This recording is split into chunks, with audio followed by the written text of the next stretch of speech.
Thirunallar commune panchayat சார்பில் நடத்தப்படும் car parking tender ஏலம் முறையில் முறைகேடுகள் நடந்ததாக கூறி உள்ளாட்சித்துறை இணை இயக்குநரிடம் பொதுமக்கள் புகார் அளித்தனர்.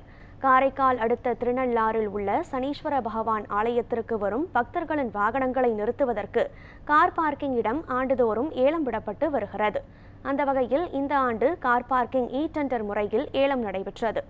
இதில் பஞ்சாயத்து அதிகாரிகள் ஒரு நபருக்கு ஆதரவாக செயல்பட்டு முறைகேடு செய்ததாக குற்றச்சாட்டு எழுந்தது. இதுகுறித்து திருநள்ளாறு பகுதியை சேர்ந்த பொதுமக்கள் உள்ளாட்சித்துறை இணை இயக்குநரிடம் புகார் அளித்தனர். புகாரை பெற்றுக்கொண்ட உள்ளாட்சித்துறை இணை இயக்குனர் இதுகுறித்து விசாரணை செய்வதாக உறுதியளித்தார்.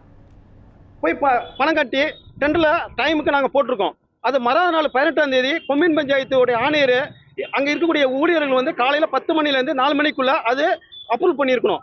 அதை அப்ரூவ் பண்ணாதனால இன்னைக்கு காலையில் 11 மணிலேருந்து சாயங்காலம் 5 மணிக்குள்ள லைவ் ஆக்ஷனு. அதற்கு எந்த இதுவுமே இன்னைய வரைக்கும் எங்களுக்கு வரல. அங்கே கொம்யூன் பஞ்சாயத்துலேயும் எந்த ஒரு நோட்டீஸ் போர்ட்லையும் எந்த ஒரு டிஸ்பிளேயும் இன்ன வரைக்கும் கொடுக்கல. நாங்கள் பணம் கட்டி எங்களுக்குள்ள ஆக்ஷன்லையும் வரல.